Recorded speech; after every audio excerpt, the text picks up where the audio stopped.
Hello students, we will move on to unit 1B where I'll deal with qualitative methods in communication research.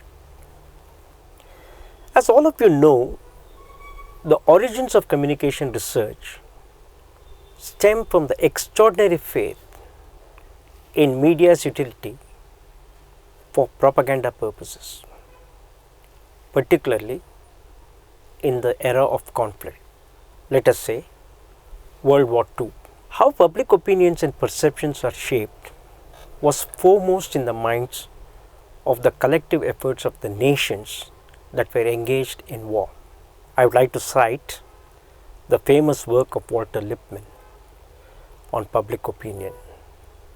I would consider this as a very good example of qualitative research. He based his work on intense analysis of the situations and also discourse. This was to reveal how we form images in our minds. In another case, the study of voting behavior and patterns in the US was based on quantitative approaches. However, the subsequent interpretations that followed and also explained the limitations of media effect can be considered as a work of qualitative. We have had many famous authors in communication, Harold Adams for example. He has analyzed the transition of oral societies onto literate and electronic societies. His work is regarded as a basic work in communication. I would say that Lippmann and Innes used sources from literature, history and other documents. This enabled them to formulate their approaches. These are very important because they focus on communication and media. More recently, the work of Manuel Castells in the famous work on network society. He not only explains the structure of the network society, but also provides excellent examples of the social and protest movements to corroborate his theory. In developing countries, the spread of mass media has been influenced by research methods. These are quantitative.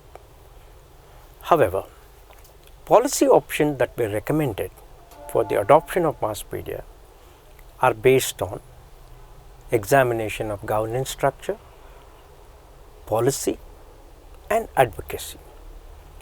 Very often, scholars attribute the work of Wilbur Schramm and his book on mass media and national development, and also the work of Daniel Lerner, whose work on passing of the traditional society, as charting the path for mass media adoption, utilized researchers and case studies from other situations. We will now focus on mass media in the Indian context and what research traditions have guided us. At the time of our independence, except print, no other media was well developed. Radio to begin with, and television much later, was considered as a media for bringing about social change. This was the influence of the theorists of modernization. The work of Everett Rogers that guided research in agriculture and health is based on his diffusion studies.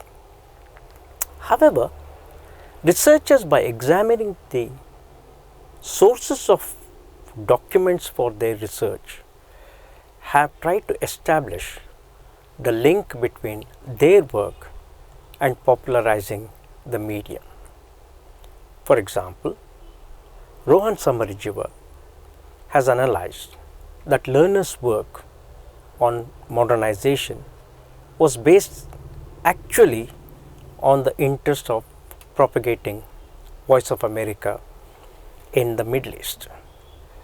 His research at Columbia University and other archives have led to path-breaking observations about the linkage between social research and popularization of mass media. Quantitative techniques, as I said earlier, have guided many communication and media research, but qualitative methods, I would say, have focused to enable us to have a deeper understanding of the culture, historical reasons of underdevelopment, etc.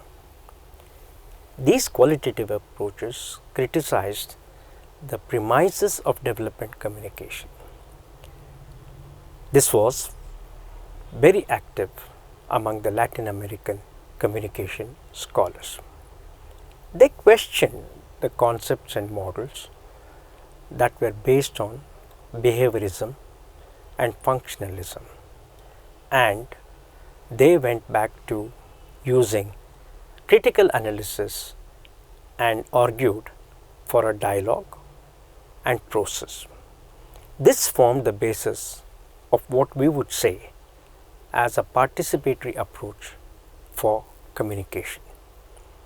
In this case, qualitative research, for example, was focused on specific areas. Jean Servas and international scholars rejected universalism, and they argued for multiplicity and pluralism. They also argued that structural limitations such as land and power were also required to be examined. Communication and media policy research normally adopts a qualitative method.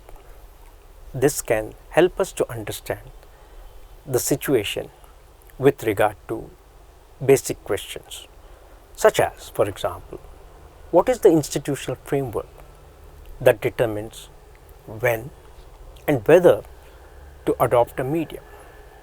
From where should they buy the technology? And how is that technology relevant for our objectives? It will also examine who is guiding the power, as in the nature of power relations in that society.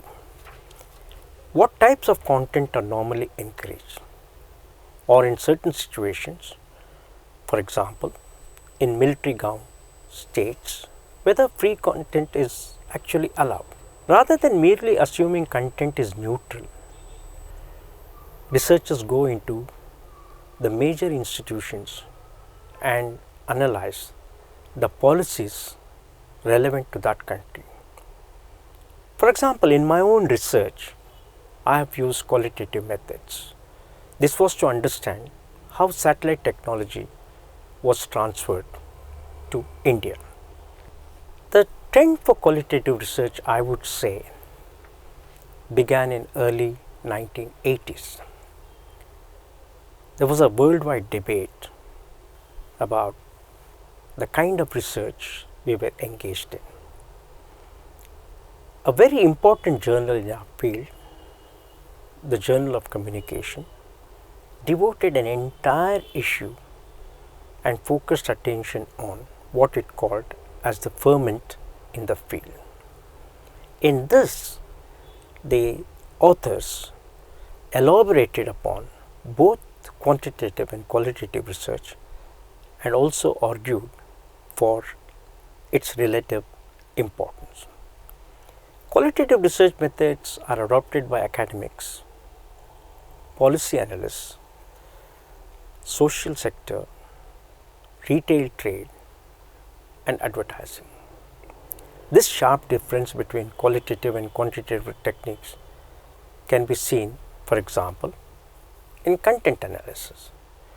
In a quantitative content analysis of print media, editorial and advertising items are counted and measured in terms of columns in inches or centimeters.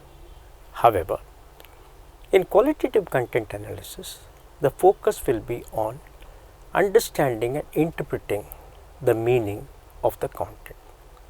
The commonly used qualitative methods are ethnography, narrative, phenomenological, grounded theory, and case studies.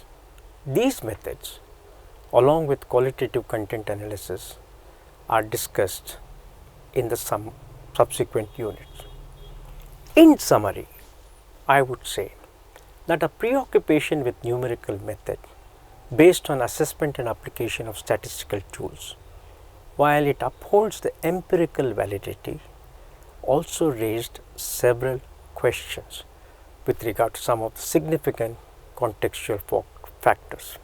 It may be culture, it may be aspects of colonization, and also the anxiety to universalize theories and concepts.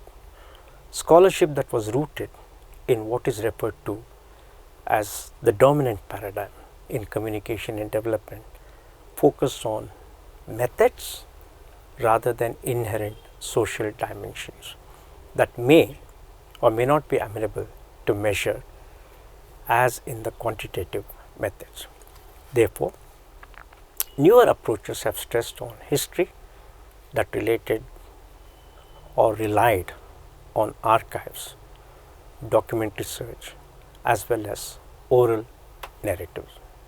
It meant that we have to deliberately immerse in the context, as for example an anthropologist would do, and study in that location. As I said earlier, policy analysts examine the consequences of decision making, both intended and unintended, and they rely on these techniques. Thank you.